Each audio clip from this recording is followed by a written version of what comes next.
ഒരു സ്വപ്ന നേട്ടം എന്നൊക്കെ പറയുന്ന പോലെ. കാര്യം നമുക്കങ്ങനെ അങ്ങനെ പരിശ്രമിച്ചാൽ അങ്ങനെയൊന്നും കിട്ടുന്നതല്ലല്ലോ. കാര്യം ഇത് എന്നെ സംബന്ധിച്ച് ഇന്ത്യയിലെ പരമോന്നത ചലച്ചിത്ര പുരസ്കാരമായ അല്ലേ, അത് ഒരു സ്വപ്നത്തിന് അപ്പുറം രാജ്യം നൽകുന്ന ബഹുമതിയായിട്ടാണ് ഞാനിതിനെ കാണുന്നത്.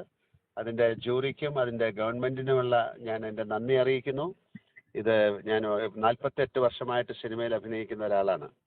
അപ്പം ഞാൻ എപ്പോഴും എൻ്റെ ജീവിതം എനിക്കായി കരുതി വെക്കുന്ന ഒരു വിസ്മയമായിട്ടാണ് ഞാൻ ഇതിനെ കാണുന്നത്. എന്താ പറയേണ്ടത്, ഞാൻ ഇതൊരു വലിയ ഗുരുത്വമായിട്ട് കാണുന്നു. കാര്യം എനിക്ക് ഒരുപാട് 48 വർഷമായിട്ട് എൻ്റെ കൂടെ സഞ്ചരിച്ച അല്ലെങ്കിൽ എന്നെ ഞാനാക്കി മാറ്റി ഒരുപാട് പേർക്കുള്ളൊരു നന്ദിയാണ്. മലയാള പ്രേക്ഷകർക്കുള്ള നന്ദിയാണ്. മലയാള ഭാഷയെ സ്നേഹിക്കുന്ന മലയാള സിനിമയ്ക്കുള്ളൊരു വലിയ നേട്ടമായിട്ടാണ്, മലയാള സിനിമയ്ക്ക് ലഭിച്ച പരമോന്നത അംഗീകാരമായിട്ട് ഞാൻ സവിനയം ഞാൻ ഈ ബഹുമതി സ്വീകരിക്കുകയാണ്. എന്നെ സ്നേഹിക്കുന്ന എല്ലാവർക്കുമായിട്ട് ഞാൻ ഈ അവാർഡ് ഞാൻ നൽകുകയാണ്.